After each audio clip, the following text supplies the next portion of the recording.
बिस्मिल्लाहिर्रहमानिर्रहीम। मैं हूं आमिर मिर्ज़ा और आप देख रहे हैं प्रोग्राम बेनकाब।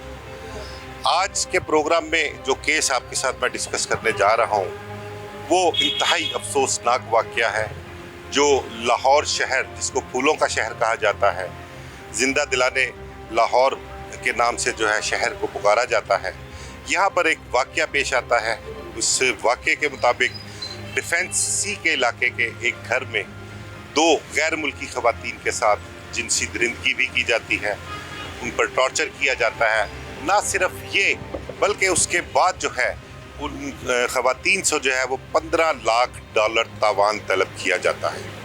और इस सारे मामले का, इस सारे क्राइम को कमिट कौन करता है? हमारे मुल्क की एक इंतहाई अहम शख्सियत, सियासी शख्सियत, हुकूमती शख्सियत, उनका एक करीबी रिश्तेदार अहमद रज़ा डार।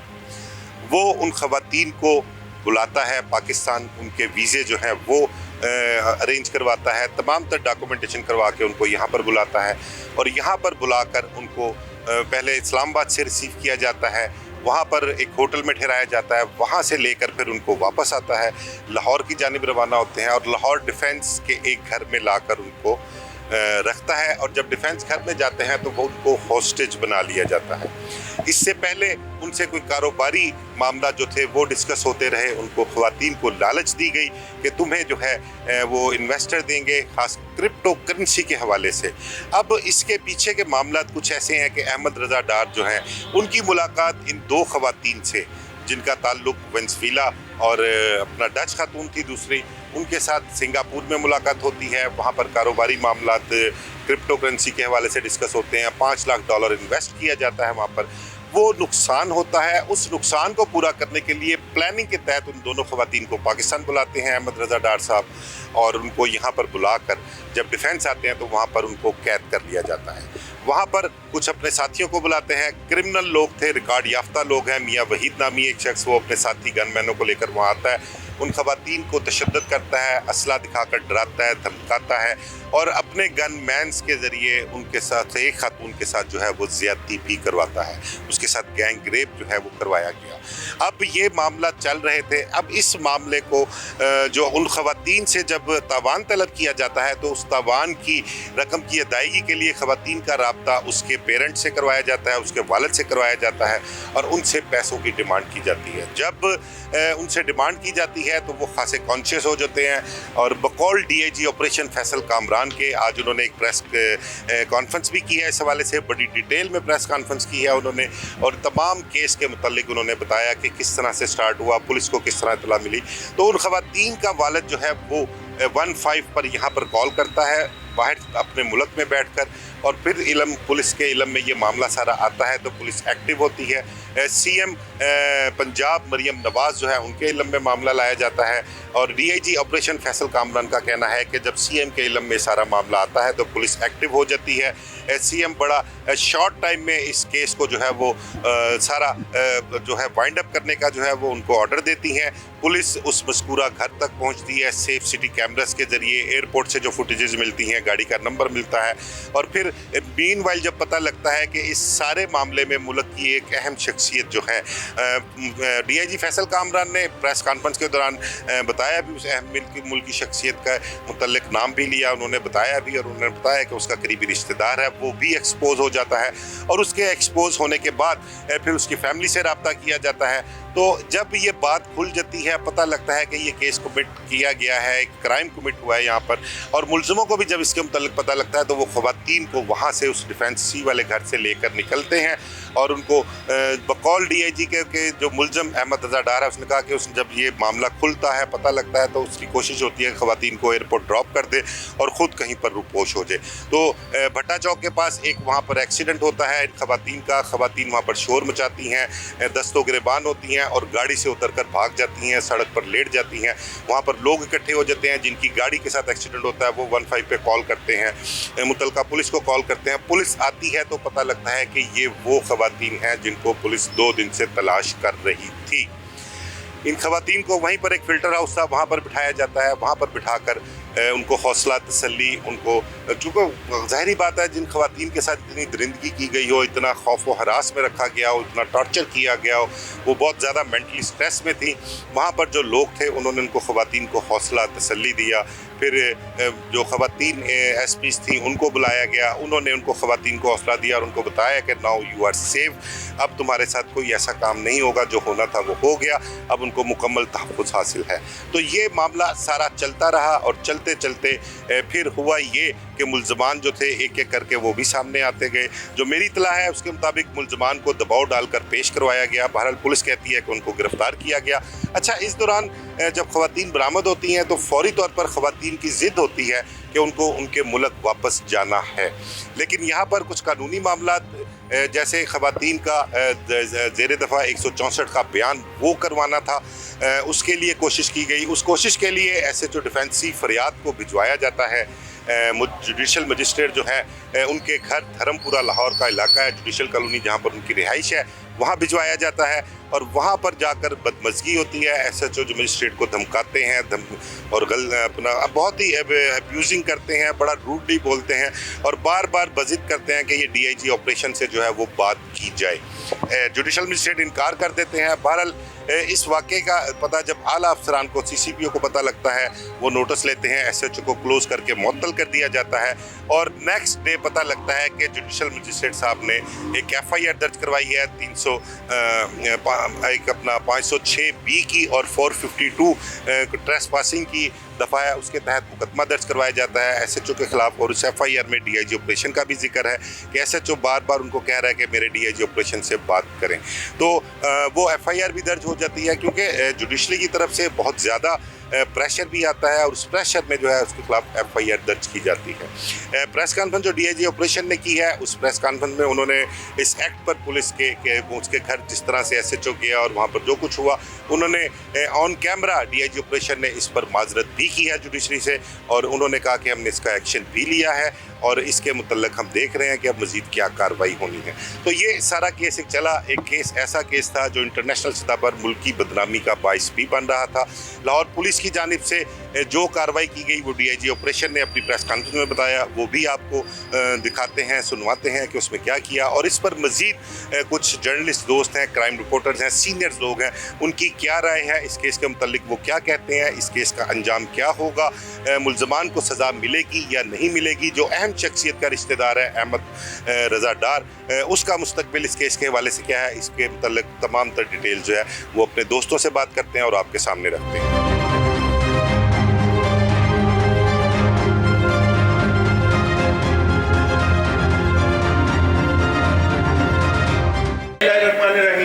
एक अफसोसनाक वाक़या लाहौर में रिपोर्ट हुआ, उसके बारे में 1 जुलाई को फर्स्ट कॉल आई। 2 फॉरेनर लड़कियां अगवा हो गई और उनके लिए रैंसम मांगा जा रहा है। ये पहली कॉल लैंड करती है सेफ सिटी में 12:40 पे। कार्लोस नामी एक शख्स कॉल करता है और वो बताता है कि मैं यहाँ से कॉल कर रहा हूँ और मेरी एक बच्ची और उसकी दोस्त पाकिस्तान आए थे। अब मुझे पता लगा है कि वो अगवा हो गए। पहले वो मुख्तलिफ लोगों से मिलते रहे और उसके बाद आज इत्तला ये आई है कि वो अगवा हो गए, उनकी ज़िंदगी ख़तरे में है, उनके जिस्म को काट के टुकड़े करने की धमकियाँ दी जा रही हैं। और इस सारी चीज़ की इस पहली कॉल में जो कार्लोस साहब हैं उनके साथ स्पेनिश पुलिस की मौजूदगी की वीडियो उन्होंने हमें सेंड की कि जब उन्होंने अपनी पुलिस से रब्ता किया और वो पुलिस उनके घर आई तो जो नेक्स्ट रैंसम कॉल उन्हें आई वो रिकॉर्डेड मौजूद है, जो कि रिकॉर्ड में है, आप चाहेंगे तो आपसे शेयर होगी। इस कॉल के फौरी बाद एक्टिविटी शुरू हो गई। कार्लोस नामी शख्स ने जो पहली इत्तला दी उसके अंदर सबसे पहली चीज़ थी, अगर आप यहाँ दिखाएंगे स्क्रीन पे, एक इन्फॉर्मेशन। उसकी बेटी जब पाकिस्तान लैंड की तो उसने अपने वालिद को ये तस्वीर भेजी जिसमें ये गाड़ी नज़र आ रही है और उसमें गाड़ी का नंबर नज़र आ रहा है। इस गाड़ी के नंबर से हमने ट्रेसिंग शुरू की। साथ वो, क्योंकि हकाइक बाद में सामने ये आए कि ये लड़कियां 26 जून 2026 को, उससे चंद दिन पहले 26 जून को ये इस्लामाबाद एयरपोर्ट पे लैंड की थी और उसके बाद ये इस्लामाबाद में मौजूद थी। इस्लामाबाद में इनकी मूवमेंट रही, मरी भी इनकी मूवमेंट हुई, मुख्तलिफ जगहों पे गए और 29 जून को ये पहुंची लाहौर। लाहौर आने के बाद इनके साथ ये किडनैपिंग का वाक़या हो गया और इन्होंने वॉइस मैसेजेस किए अपने दोस्तों को, अपने घर पे पेरेंट्स को। उनके पेरेंट्स ने फिर अपनी पुलिस को कांटेक्ट किया। 1 जुलाई को पहला कांटेक्ट पाकिस्तान के साथ इस्टेब्लिश होता है through safe city universal access number. उसके बाद आगे तफ्तीश हमारी चलती है। सबसे पहला काम ये था कि जो हमारे पास इंफॉर्मेशन थी कि किस बंदे के इनवाइट पे आई थी, एक। उसके बाद सेकंड चीज़ थी गाड़ी का नंबर। गाड़ी की डिटेल्स एक्साइज से फौरी निकाली गई। पहला काम ये था मेडिकल कराया जाए। उन ख़वातीन की मेंटल हालत मैंने आपसे कहा, और वो मैं आपको मैसेज का स्क्रीनशॉट भी दूंगा, वो जो आखिरी मैसेज जाते हुए एसपी ऑपरेशंस इकबाल टाउन को करके गई हैं, कि जिसके अंदर उसने लिखा है कि हमारे इन तमाम मेंटल ब्रेकडाउन्स के दौरान भी आपने जिस तरह हमें संभाला है, हम कमेंड करते हैं अपनी पुलिस को, और वो झंडा भी हमसे लेके गई हैं एक। तो ये सारी चीज़ें उस वक़्त तक मुमकिन हुई जब ये सारी चीज़ें चल पड़ी। मल्टी ब्राउंड स्ट्रेटजी थी, हर जगह पे काम कर रहे थे, रिकवरी हो गई। अब रिकवरी के बाद उन ख़वातीन को जो ट्रॉमा में हैं उनको राज़ी करना इस चीज़ पे, उसके लिए हमने एम्बेसी को कांटेक्ट किया। फ़ॉरेन ऑफिस में कांटेक्ट किया गया, फ़ॉरेन ऑफिस में हमने रब्ता किया। फ़ॉरेन ऑफिस से जो फ़ॉरेन ऑफिस के ऑफिसर हैं उन्होंने हमें 2 कांटेक्ट नंबर दिए और 2 लोगों को एसएसपी ऑपरेशंस का नंबर दिया। इसके बीच में अगला हमारा जो फेज़ ये था कि इन लड़कियों की फ़्लाइट थी 5 बजे।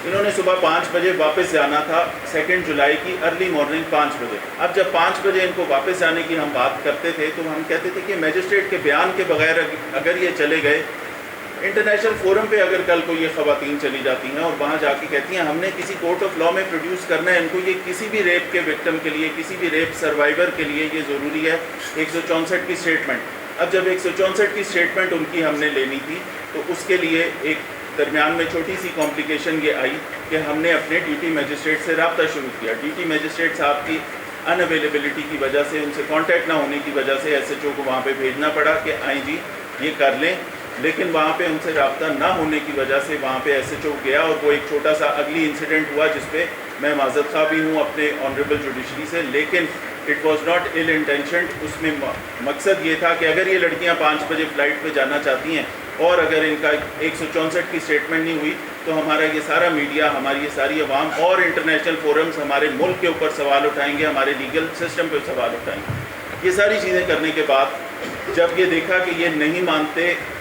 हमारी उधर से हमें 164 की स्टेटमेंट पे उन्होंने कहा कि अवेलेबिलिटी नहीं है, तो फिर उसके बाद हमने उन लड़कियों से रिक्वेस्ट की, हमने डच एम्बेसी से रिक्वेस्ट की। डच एम्बेसी की तमाम कॉन्वर्सेशन एसएसपी ऑपरेशंस के साथ मौजूद है, जिसके अंदर उनके तारीफ़ी कलमात भी हैं। आप में से कोई चाहेगा तो हम आपको पढ़ा भी ज़रूर देंगे। एफआईआर टाइमली हुई, मेडिकल सबसे पहले मेडिकल टाइमली हुआ, उसके बाद 164 की स्टेटमेंट हुई, तमाम कानूनी तकाज़े पूरे किए गए, किसी चीज़ में एक रत्ती की भी गुंजाइश नहीं छोड़ी गई। इसके बाद अगली चीज़ ये है कि इस सारे प्रोसेस में मेरे अफसरान लूप में थे और यस, इसके अंदर चीफ़ मिनिस्टर साहिबा की कॉल भी आई। ऐसे सेंसिटिव केसेस में चीफ़ मिनिस्टर तमाम अजला के सीनियर जो DPOs होते हैं, CPOs होते हैं, ऑफिसर्स होते हैं, RPOs होते हैं, CCPO से, IG से इन कांटेक्ट होती हैं। इस पर मुझे ये कॉल आई कि आपने इसमें 100% मेरिट करना है, जो मर्जी है कोई शख्स अगर गलत काम किया है तो उसकी सज़ा मिलनी चाहिए। ये क्लैरिफिकेशन इसलिए ज़रूरी थी कि इसके ऊपर भी मुख्तलिफ क्या सराहियाँ की जाती हैं। आप सारे लाहौर का सिस्टम भी देख रहे हैं, पुलिसिंग का सिस्टम भी देख रहे हैं। अगर इसमें से कोई लीगल कदगन आपको लगता है कि जी ये नहीं किया गया तो वो आपके सवालों में हम उसका आंसर।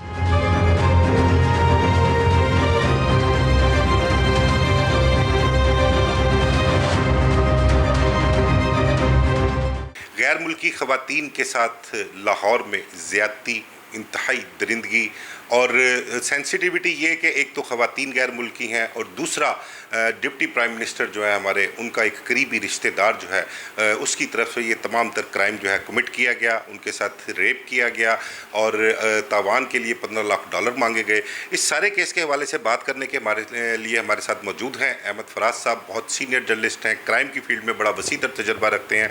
उनसे बात करते हैं, इस सारे केस के हवाले से ओवरऑल उनसे गुफ्तगू करते हैं कि वाक़या क्या हुआ, पुलिस का क्या किरदार था, पुलिस की कहाँ कहाँ कोताहियाँ कमियाँ आई हैं, उनकी क्या गलती है, इस वाले से अहमद फराज साहब से हम डिटेल में गुफ्तगू करते हैं। देखिए बिल्कुल इसमें कोताहियाँ हैं और ये केस को इन्होंने, अगर मैं तो यही कहूँगा केस को इन्होंने शुरू से ही ख़राब कर दिया है।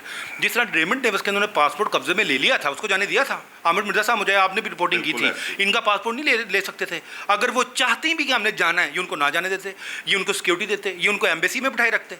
इन्होंने खुद जानबूझकर उनका निकाला है। जहाँ लेकिन फराज साहब, इसमें थोड़ा सा डिफरेंस ये है कि वो ख़वातीन के साथ ज़्यादती हुई या रेमंड डेविस जो था वो मुलज़म था, इसलिए उसका पासपोर्ट भी लेना बनता था, उसको रोकना भी बनता था, क्योंकि ये ऑलरेडी मुतासरीन फरीक में थी और उनके साथ रेप भी हुआ था और उनकी मेंटली कंडीशन जो थी, इस वजह से उनको जो है वो अपना फोर्स नहीं किया जा सकता। उनको फोर्स नहीं किया जा सकता। लेकिन मुझे बात ये बताए ना, जब शहादत ही चली जाएगी तो फिर केस में जान क्या रह जाएगी।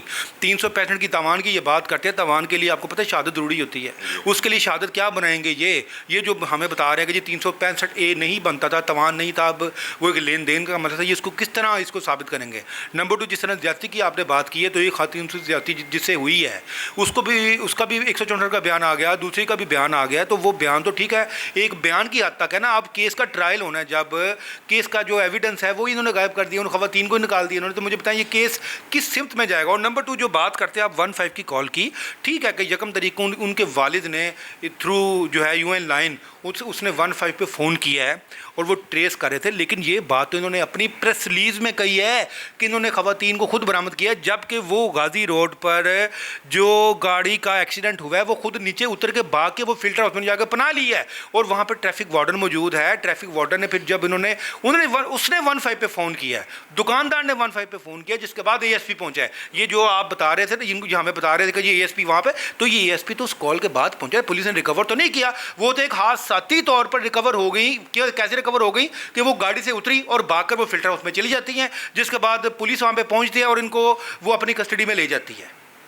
अच्छा, वहाँ पर कुछ चीज़ें ये भी सामने आई हैं कि फ़िल्टर हाउस में जब ये ख़वातीन जाती हैं तो पुलिस वाले जो हैं इर्द गिर्द जितने भी कैमरे लगे होते हैं वहाँ से DVR उठा के ले जाते हैं। क्या मकसद है पुलिस का वो DVR उठाने का? क्या मुलज़मों को सपोर्ट करना मकसद था, मुलज़मों को कोई फेवर देनी थी, क्या उनका पुलिस का मकसद था? फिल्टर हाउस का DVR उठाया है और इन्होंने इसके अलावा वहाँ पर जो लोग मोबाइलों पे जो फुटेज बना रहे थे उनके मोबाइल छीन कर वो फुटेजेस डिलीट की गई हैं। आमिर साहब, इन्होंने तमाम जो एविडेंस थे, जो शहादतें थीं उस वक्त मौके की, जो शहादतें थी कि ये ख़वातीन कैसे उतरी हैं, कैसे इनको लोगों ने रेस्क्यू किया है और किस तरह उन्होंने पुलिस को इतला दिया, इन्होंने सारी वो एविडेंस जो ख़त्म कर दी। ये तो जिसे कहते हैं ना, अल्लाह पाक ने एक हमारी मदद करनी थी। एक तस्वीर हमारे पास आ गई और एक फुटेज आ गई है CCTV, जिसमें नज़र आ रहा है कि वो ख़वातीन उसके अंदर जा रही है। और वो CCTV फुटेज एक सामने दुकानदार की है, जिसने फौरी तौर पर वो CCTV वीडियो जो है उसको वायरल किया है, उसको जो है सोशल मीडिया पर उसको डाला है, तो वो हम तक पहुँच गई है। तो दूसरा फराज साहब ये बताइएगा, जो मुलज़म गिरफ्तार हैं, डिप्टी प्राइम मिनिस्टर के करीबी अजीज़ भी हैं, उनमें टोटल 8 मुलज़मान बता रहे हैं कि गिरफ्तार किए हैं इन्होंने।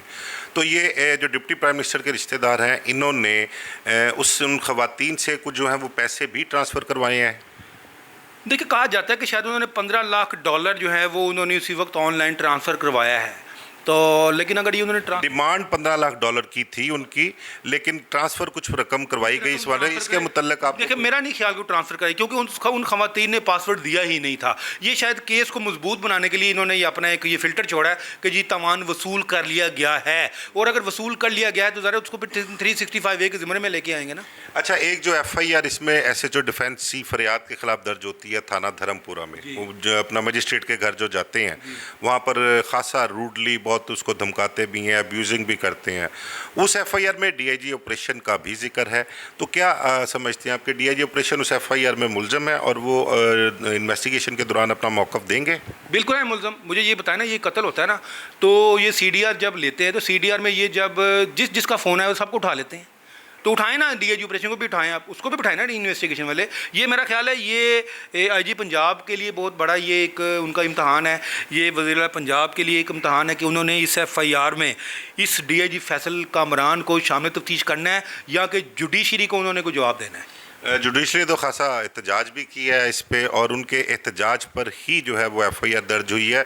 नहीं तो एफआईआर दर्ज होने का कोई तुक नहीं बनता था, क्योंकि हम सिस्टम जिस तरह से देख रहे हैं चल रहा है, और इतना हाई प्रोफाइल केस हो और ऑफिसर से कहने पे कोई एसएचओ जो है वो एक एक्ट करे और उस एक्ट पर उस एसएचओ के खिलाफ ही एफआईआर दर्ज हो जाए, ये तो मुमकिन नहीं था। तो फिर माफ़ी भी तो मांगी है ना डीआईजी फैसल ने भी। देखा आपने मीडिया पूरी जुडिशरी से माफ़ी मांगी उन्होंने कि मैं माफ़ी का तलबगार हूँ और हमसे गलती हुई है। ये उनकी जो है ना वो है गलती, ये इतराफ़ है उनका। अच्छा, मुझे ये बताएं फराज साहब कि अब इस केस के मुतल्लिक और मुलज़मों का मुस्तकबिल आप क्या देख रहे हैं? देखें, ये 5 दिन का इनका जिस्मानी रिमांड है। रिमांड के बाद शायद ये जो है वो जुडिशल हो जाए, क्योंकि इसमें कलेक्टिव ऑफ जो है ना अब शहादत जो है एविडेंस वो कोई नहीं रहता।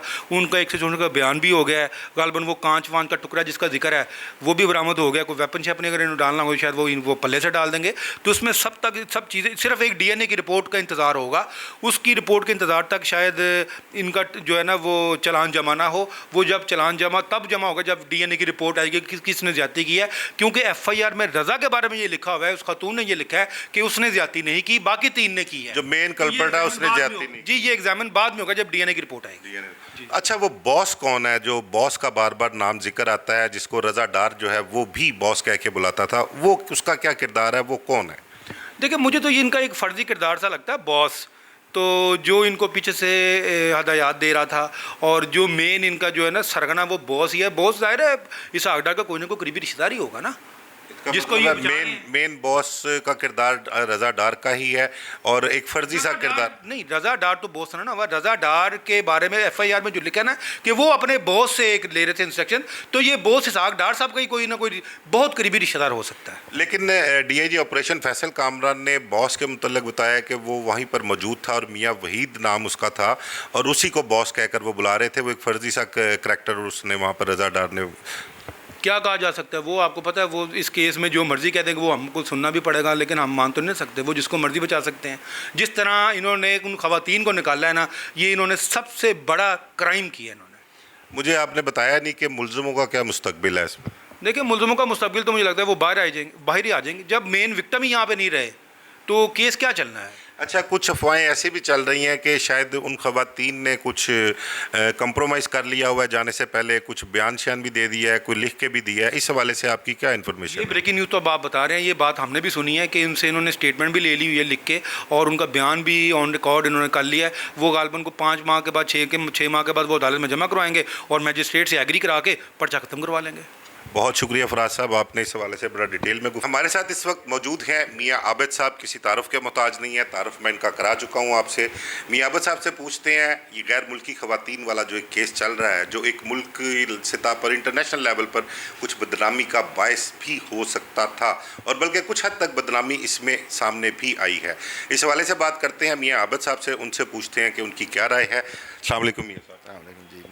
मियाँ साहब, इस केस के हवाले से बताइएगा कि ये केस जब मंजर आम पर आता है, लाहौर पुलिस की जानिब से एक प्रेस रिलीज जारी की जाती है और उस हवाले से बड़ा डिटेल में बताते हैं कि सीएम मरीम नवाज़ जो हैं उनके हुक्म पर जो है फौरी तौर पर एक अब्रॉड से 15 की कॉल मसूल होती है और 2 घंटे का टाइम मिलता है। 2 घंटे में वो खवातीन भी बरामद कर लेते हैं और मुलजमान को भी गिरफ़्तार कर लेते हैं। लेकिन उसके बाद जो हक़ाइक़ सामने आए वो थोड़ा सा उसके बरअक्स थे। पुलिस की क्या मजबूरी थी कि हक़ाइक़ के बरअक्स उन्होंने जो है ये एक एप्लीकेशन अपना प्रेस रिलीज जो है वो जारी की? देखिए मिर्ज़ा साहब, इसमें 8 के करीब मुलजमान थे। अब जो फर्स्ट क्रिएट हुआ है ना, वो सारा हुआ है प्रेस रिलीज से। आप ख़ुद बड़े सीनियर क्राइम रिपोर्टर हैं, हमारे भी उस्ताद रहे हैं। आप ख़ुद समझते हैं कि पुलिस प्रेस रिलीज में या मीडिया से गुफ्तगू में बहुत सारे हक़ाइक़ छुपाती है शुरू में। उसकी रीज़न ये होती है कि उनकी तफ्तीश का एंगल चेंज ना हो जाए।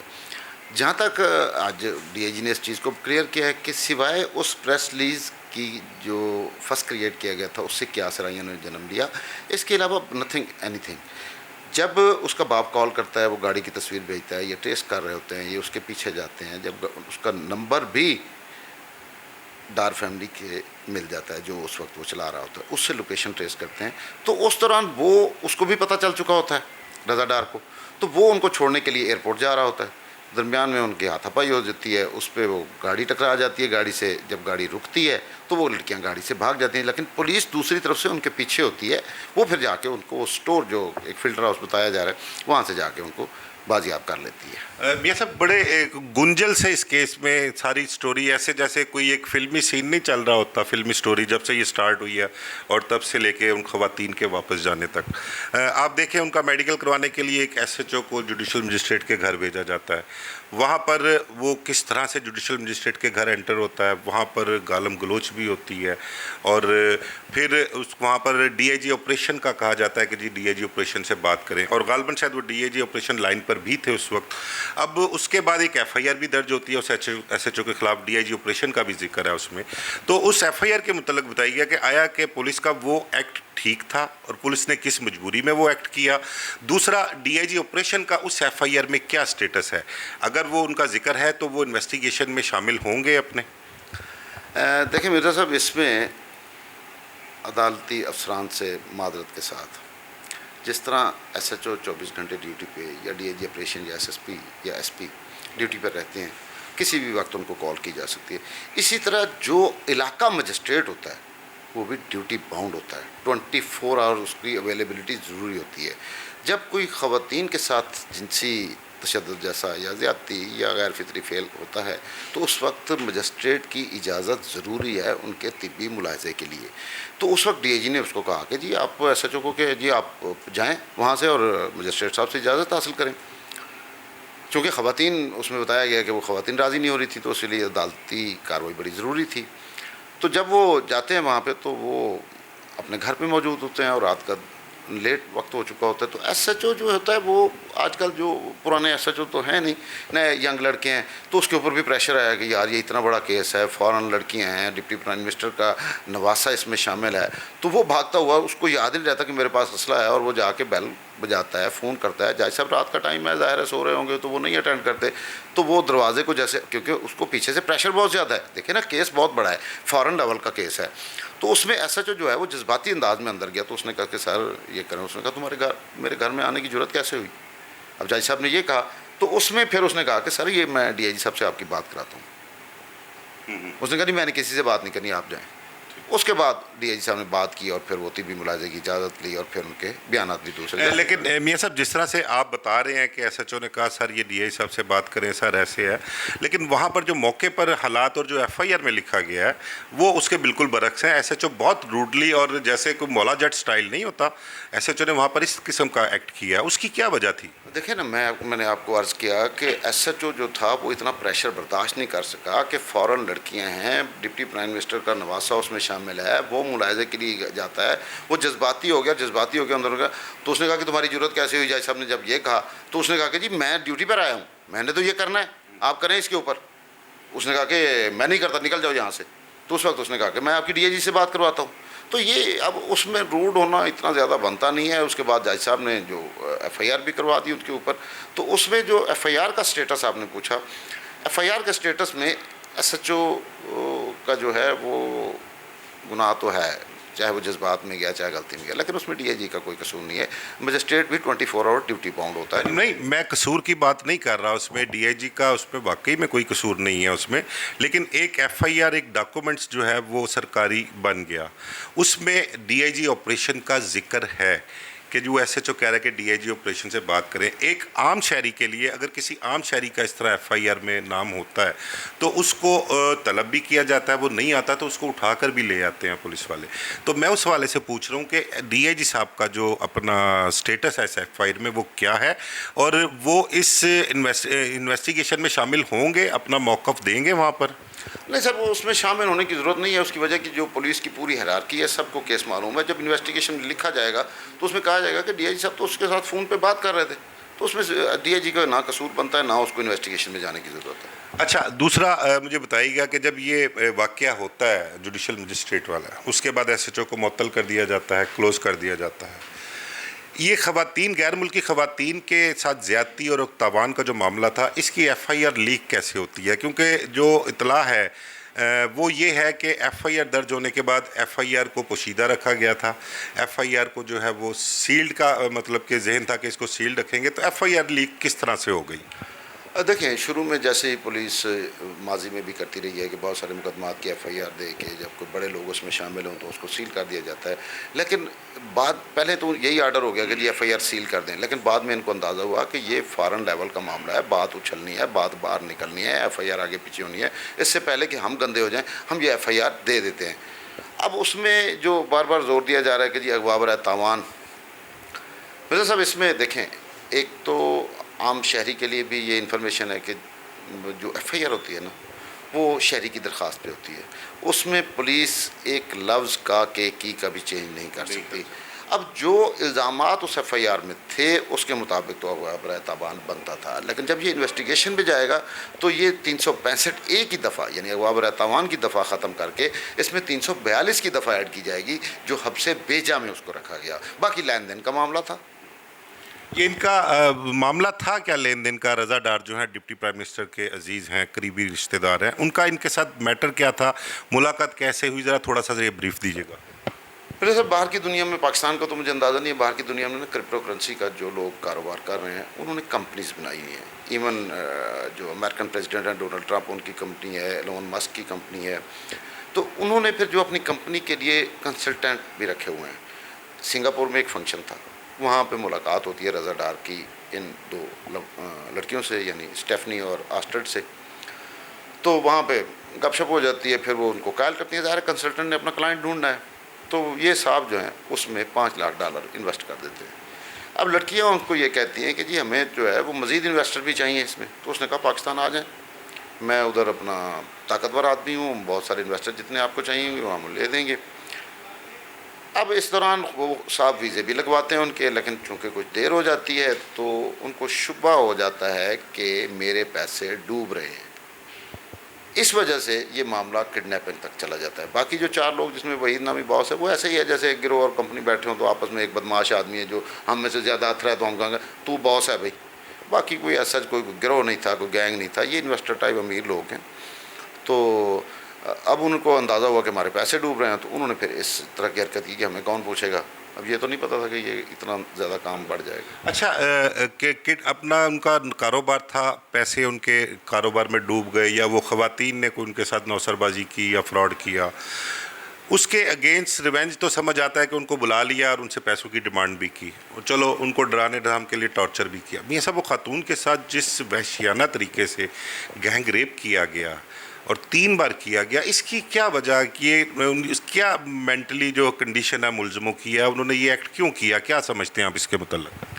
यार बेसिकली तो चूँकि 3-4 दिन हो गए थे, डराने धमकाने का मकसद था, उसमें फिर हमारे मुआशरे में जो ताकतवर शख्स है या इवन जो जिनसी मामलात हैं, बहुत सारी चीज़ें बैन हैं, तो लोग मतलब वो क्या उसको कहते हैं,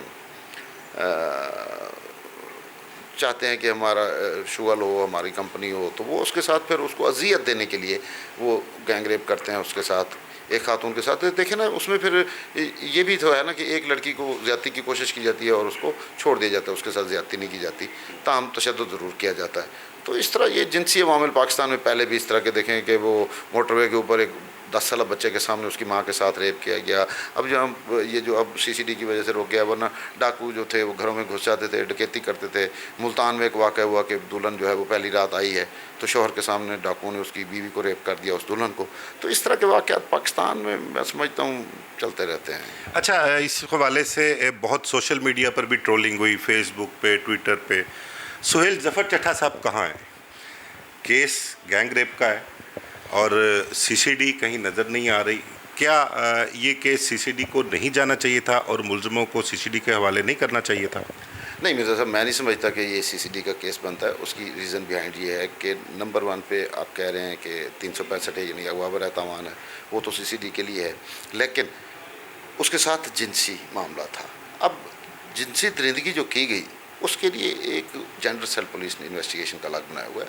अब इन्होंने क्योंकि उसमें तावान नज़र नहीं आया, मामला तो लेन देन का था, फ्रॉड का था, तो उसमें दफ़ात जो थी वो चेंज होनी थी और हो जाएंगी 1-2 दिन में। लेकिन रेप के मामलात में मियां साहब CCD ने सैकड़ों की तादाद में लोगों को मारा हुआ है पुलिस एनकाउंटर में।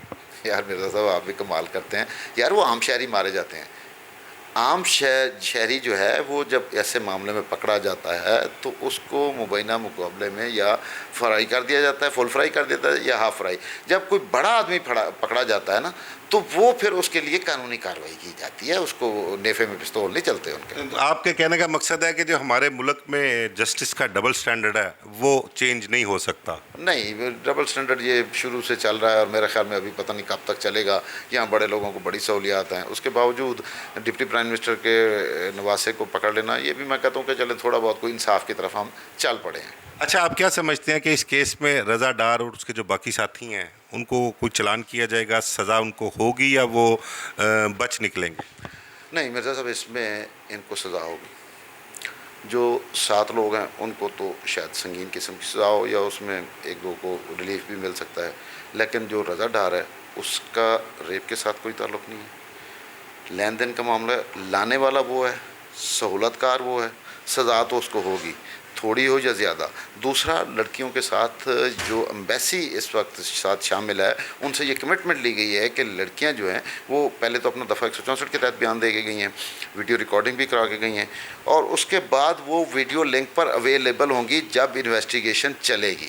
इसलिए हम ये नहीं कह सकते कि केस जो है वो चंद दिनों में ख़त्म हो जाएगा, ये केस चलेगा और इसमें सज़ा भी। क्योंकि अभी मैं देख रहा था कि अपना हॉलैंड के एक टीवी ने उसमें इसहाक डार साहब का नाम लेके बड़ा उसने ख़बर चलाई है कि जी ये देखें उनके मुल्क में क्या हो रहा है, ये लोग यहाँ फिर रहे हैं और दूसरे ममालिक की, बड़े ममालिक की जंगें बंद करा रहे हैं, लेकिन अपने मुल्कों के मामला इनके ये हैं।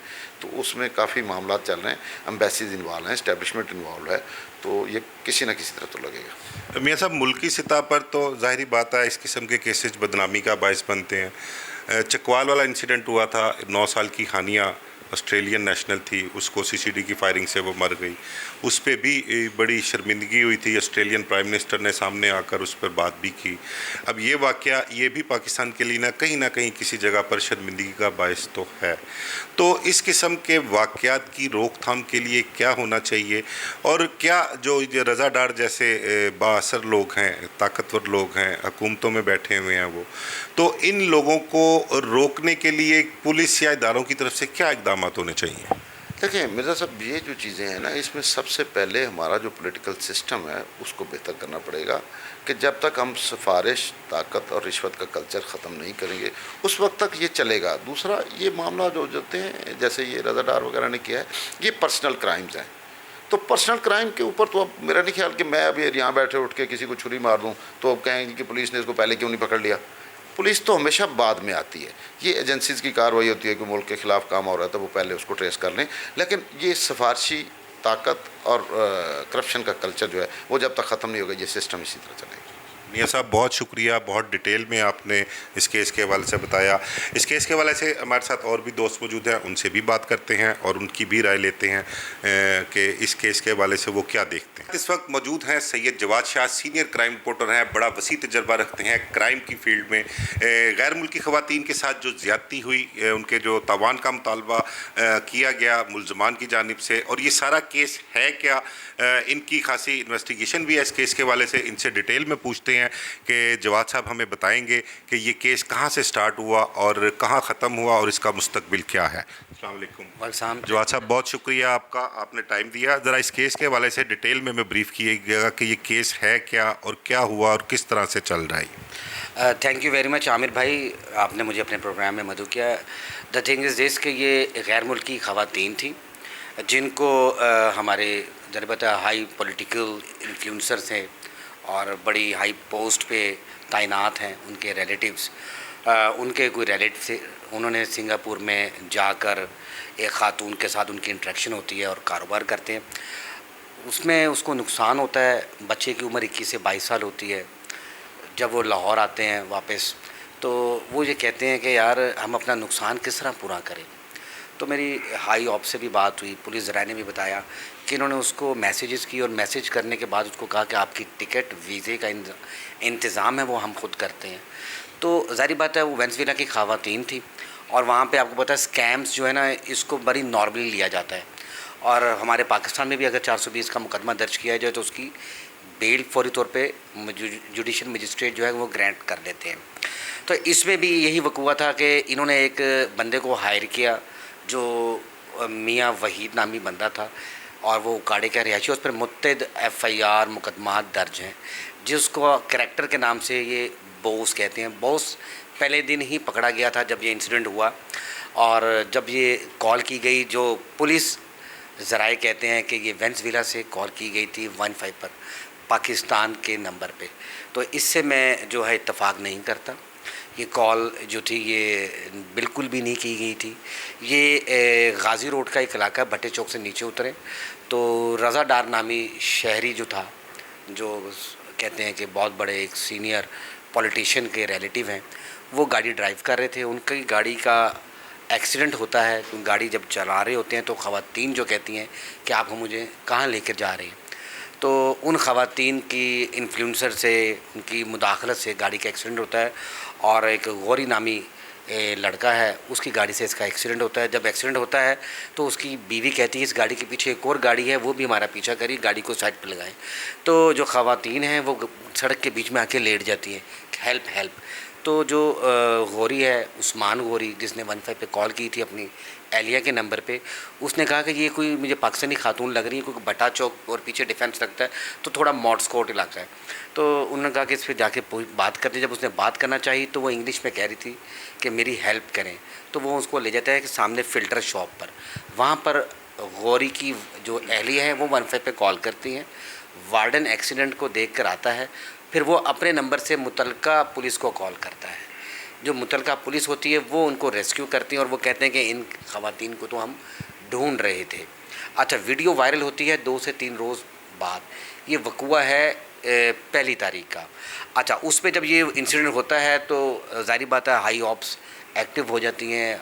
हाई प्रोफाइल केस है, गैर मुल्की ख़वातीन हैं, और गैर मुल्की ख़वातीन के साथ जो ज़्यादती करता है वो मियाँ वहीद का गनमैन है। मियाँ वहीद के 2 गनमैन हैं जो जिनसी इस्तेसाल करते हैं उनके साथ। और ख़ातून जो है, जो अब आपने FIR पढ़ी होगी, जो आज हाइड कर दी है, और जितने भी मुल्ज़मान हैं उनका CRO भी हाइड कर दिया है। और जो मियाँ वहीद है उसका CRO भी हाइड कर दिया गया है। अब सिर्फ उसका ID कार्ड आता है और मुकदमात नहीं आते। एक मुकदमा आ रहा है 302 का। अच्छा, ये जो मियाँ वहीद है ये ऑनलाइन बिज़नेस करता है उकाड़े के अंदर, और ये इन सब का बदमाश था। इन बच्चे जो जितने भी लड़के थे, 7 से 8 मुल्ज़मान हैं, इनको वो लुक आफ्टर करता है। क्योंकि ऑनलाइन ये भी काम करता है, आप क्रिप्टो करेंसी का कह लें या ऑनलाइन किसी भी गैम्बलिंग कॉल सेंटर्स टाइप कह लें, सेंटर कर लें, गैम्बलिंग कर लीजिए, इनका बॉस था, जिसको ये बॉस कहकर पुकारा करते थे। मतलब कि हर बंदे का एक बदमाश होता है, इनका बदमाश मियाँ वहीद था और उसके 3 गनमैन जो बड़ी गन लेके होटल में खड़े थे। और उसके बाद वो एक रिहाइश गाह है डिफेंस में, वहाँ पे भी इनको लेकर के, जहाँ पर तशद्दुद भी किया गया और जिनसी इस्तेसाल भी किया गया। अच्छा, जब आप FIR पढ़ेंगे तो FIR में कहा गया है ख़वातीन की जानिब से, और उन्होंने अपना बयान भी मजिस्ट्रेट को नोट करवाया है कि उन्होंने मुझसे ज़्यादती करने की कोशिश की। तो मैंने उन्हें बताया कि मैं कुंवारी हूँ, मैं बताया उसने कि जी मैं इस प्रॉब्लम में हूँ। तो उन्होंने उसके साथ बदफेली की और ज़्यादा बदफेली की। जो उसकी FIR जो अंग्रेज़ी में देने का मतलब ये था कि एक तो वायरल ना हो और इसको आप सील कर दें। लेकिन ये पाकिस्तान है, यहाँ पर जैसे मुकदमा होता है तो फ़ौरी तौर पर मुकदमा वायरल भी हो जाता है। मेरी इन्वेस्टिगेशन के अफसरान से भी बात हुई तो उन्होंने मुझे बताया कि ये जो मुकदमा दिया गया है इसको सील कर दिया गया है, और मैं सिर्फ इसकी मिसल तक जो है ना लुक आफ्टर कर रहा हूँ। बाकी ये केस कोई और स्टेशन देख रहे हैं। जब मेरी दूसरी स्टेशन से बात हुई तो उन्होंने बताया कि ज़्यादती की गई है और ज़्यादती के बाद तशद्दुद भी किया गया है, और $15,000 एक ऐप है जो उसके ज़रिए मुंतकिल भी किया गया है।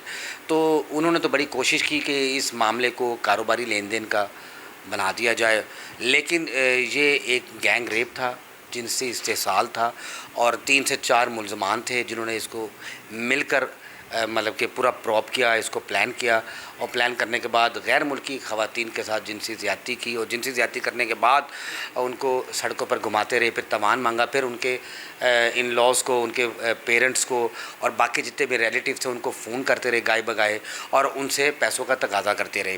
तो उनको जुडिशल मजिस्ट्रेट के सामने पेश करवाने के लिए ख़वातीन के धर्मपुरे का इलाका है जहाँ पे जुडिशल कॉलोनी बनी हुई है, 802 नंबर रूम है उनका, वहाँ पर जज साहब के पास भी लेकर गए। वहाँ पर फरियाद नामी SHO था जिसने बड़ा वावेला मचाया, जो उधर के अहले इलाका, उन्होंने भी हमें बताया, और उसने बाकायदा कहा ये DIG ऑपरेशन है, इनसे बात करो। तो इट्स मीन कि DIG ऑपरेशंस ने अदलिया की भी मतलब कि आप समझते हैं कि अदलिया के साथ जो मिसबिहेव किया और आज पूरी मीडिया के सामने माजरत भी की कि जी मैं उनसे माजरत खा हूँ। अच्छा, ये जो मुकदमा दर्ज हुआ मुस्तफ़ाबाद के इलाके में, उसमें साफ लिखा हुआ है कि DIG ऑपरेशन फैसल कामरान के कहने के नाम नहीं है, सिर्फ DIG ऑपरेशन लिखा है FIR। DIG ऑपरेशन, उसके आगे कॉमा, फिर ब्रैकेट में फैसल कामरान लिखा है। आज शायद हाइड कर दी क्योंकि वो एप्लीकेशन मेरे फ़ोन में भी है, मेरी गाड़ी में भी पड़ी है। FIR जो दर्ज हुई है ना, उसमें सिर्फ DIG ऑपरेशन है, फैसल कामरान नहीं लिखा हुआ। बहरहाल है तो DIG ऑपरेशन वही है ना। ऑपरेशंस लाहौर में तो वही तैनात है ना, तो वो अब इतने बाअसर हो गए हैं कि रात के अंधेरे में जज साहिबान के घर जाएंगे। अगर ये वकूआ किसी आम शहरी के साथ हुआ होता, किसी आम, पहली तो बात तो किसी आम खातून या बच्ची के साथ ज़्यादती हुई होती है तो उसका पर्चा ही दर्ज नहीं होता। सबसे पहले कहते हैं हम फॉरेंसिक करवाने जाएँ, आप सबसे पहले मेडिकल कराएं, PFSA की रिपोर्ट आएंगी, सैंपल्स आएंगे, फिर इसका तयन किया जाएगा गैंग रेप है या एक मरला है। फिर जो मुलजिम होता है उसको इल्तवा में रख लिया जाता है, गिरफ्तारी नहीं डाली जाती। इसमें सिर्फ एक काम किया है कि गिरफ्तारी उन मुलजमान की डाली गई है जो इसमें इन्वॉल्व नहीं थे। जो मेन प्लानर है रज़ा डार, उसको सिक्योर किया जा रहा है और बोस नामी जो करैक्टर है उस बेसिकली गनमैन जो है उसके, उन्होंने तशद्दुद करवाया। किसने तशद्दुद करवाया? रज़ा डार ने। तो रज़ा डार को मेन कल्प्रिट है, जो मेन प्लानर रज़ा डार ही है। रज़ा डार ने ही उकाड़े से बंदे बुलवाए और उनके साथ ख़वातीन जो गैर मुल्की थी, जो हमारे लिए बड़ी नामोशी की बात और पूरी दुनिया में हमारी जितनी इज़्ज़त और हमारी जो रेपुटेशन को मजरूह किया जा रहा है, वो रज़ा डार मेन कल्प्रिट है, उसकी वजह से किया जाता है। अगर उसने 5 लाख का जुआ खेला था, गैम्बलिंग की थी, नुकसान हुआ था, तो वो उसको बर्दाश्त करता। अब इट डजंट मीन कि फ़ायदा भी तो हो सकता था ना उसमें, लेकिन अब नफ़ा नुकसान दोनों ही होते हैं ना इस किस्म के कामों में। अगर फ़ायदा होता तो वो रज़ा डार को अकेले के लिए होना था। अब जब उसको लॉस हुआ तो उसने क्या किया? उसने गैर मुल्की ख़वातीन को पाकिस्तान बुलाया, उनको लालच दी, इस्लामाबाद से वो लाहौर लेकर आया, फिर उन्हें घुमाता फिराता रहा। और ये पूरा बेसिकली मेन प्लानर ये है।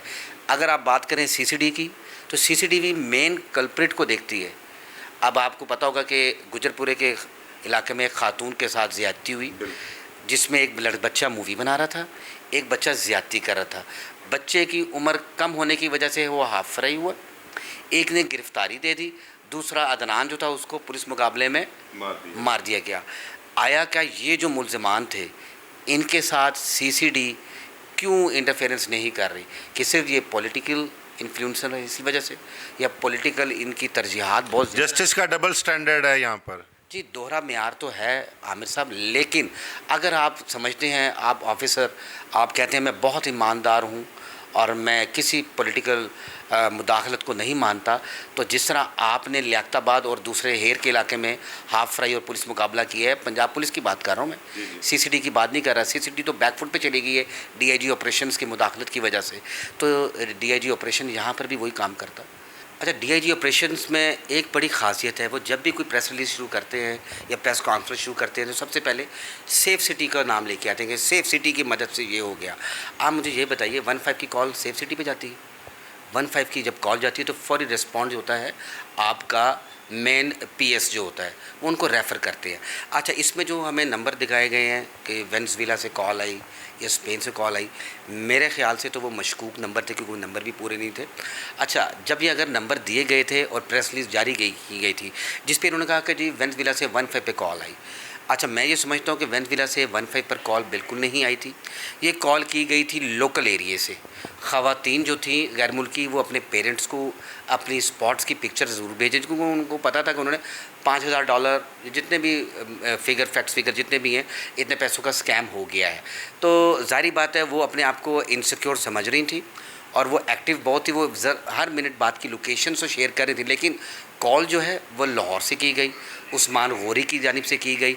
अच्छा, उस्मान गौरी का करैक्टर फर्स्ट था, इन्होंने इसको सेकंड कर दिया है, पहली बात। दूसरी बात, DIG ऑपरेशन ने आज प्रेस कॉन्फ्रेंस की और प्रेस कॉन्फ्रेंस में उन्होंने रटी पिटी जो बातें होती हैं और जो दुनिया को दिखानी होती हैं कि जी ये फैक्ट्स एंड फिगर्स थे, फैक्ट्स एंड फिगर्स कुछ और थे। अब जो बॉस का करैक्टर था, इन्होंने क्यों नहीं बताया कि मियाँ वहीद नामी एक बदमाश है, उठाई गिरा है, उस पर मुतअद्दिद मुकदमात हैं, वो उस पर वो और रज़ा डार जो हैं वो इस केस को ख़राब कर रहे हैं। रज़ा डार जो है बेसिकली मेन कल्प्रिट है और रज़ा डार ही प्लानर था। तो रज़ा डार को सामने रखें। रज़ा डार के कहने के ऊपर गैंग जो चला रहा है वो रज़ा डार है, और रज़ा डार को जब भी कोई इशू होता था, प्रॉब्लम होती थी, तो रज़ा डार जो है मियाँ वहीद को बुलाया करता था कि यार इस बंदे को उठा लें। और ऐसे कई वाक़े जो अभी मंजर आम पे नहीं आए वो रज़ा डार कर चुका है। अच्छा जवाद, एंड में मुझे बताइएगा कि इस केस का मुस्तकबिल क्या देख रहे हैं? रज़ा डार और उसके साथी जो हैं उनको फिक्स किया जाएगा, सज़ा होगी या वो बच जाएंगे? अच्छा, इस केस में सिर्फ रज़ा डार जो है वो सियासी उसके बैकग्राउंड है, बाकी जितने भी हैं, कोई पिंडी का है, एक इस्लामाबाद का है, दोनों कारोबारी लोग हैं। एक लड़का जो है मियाँ वहीद वो उकाड़े का है, वो ऑनलाइन बिजनेस करता है। ये जिनका कोई बैकग्राउंड नहीं है ये सब इस केस में फिट होंगे।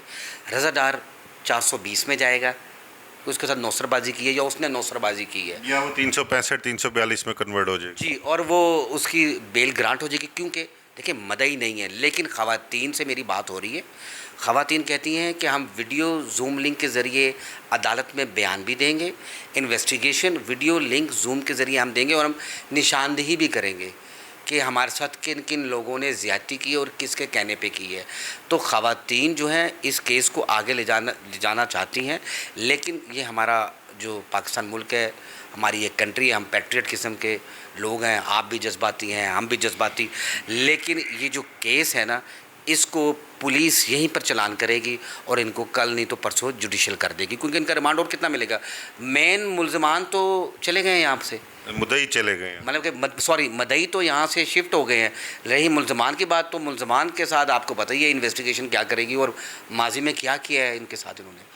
बहुत शुक्रिया जवाद। सैयद जवाद शाह हमारे साथ मौजूद थे, बहुत डिटेल में उन्होंने डिस्कस किया ये केस और हमें बताया कि किस तरह से ये केस शुरू हुआ, क्या क्या होता रहा और एंड इसका वो क्या देख रहे हैं मुकदमे में। बहरहाल एक बहुत ही अफसोसनाक वाक़या, अफसोसनाक ये इंसिडेंट है जो लाहौर में पेश आया। गैर मुल्की ख़वातीन के साथ ये वाक़या पेश होया और गैर मुल्की ख़वातीन की वजह से इंटरनेशनल लेवल पर हमारी खासी जो है वो शर्मिंदगी भी हुई मुल्की सतह पर, जो हमें अपना बहुत ही कह लें कि इस हवाले से शर्मिंदगी उठाना पड़ी है इंटरनेशनल मीडिया में। बल्कि हॉलैंड में जो है वो एक टीवी चैनल पर मियाँ आबिद साहब बता रहे थे कि इस केस के हवाले से वहाँ पर भी ये आया है और उन्होंने भी इसको जो ज़्यादती की है। बहरहाल देखते हैं कि आगे चलकर जो मेन मुल्ज़म इस केस का, जिसकी वजह से ये सारा इंसिडेंट हुआ, जिसकी वजह से ज़्यादती हुई, वो रज़ा डार अहम हुकूमती शख्सियत के करीबी रिश्तेदार हैं। उनके साथ इस केस में आगे जाके क्या होता है, उनका मुस्तकबिल क्या है, वो ज़मानत हो जाएगी, बरी हो जाएंगे या बाकी मुद्दा जो है सारा वो दीगर मुल्ज़मान पर डाल दिया जाएगा, ये आने वाले दिनों में पता लगेगा। इसके साथ ही मुझे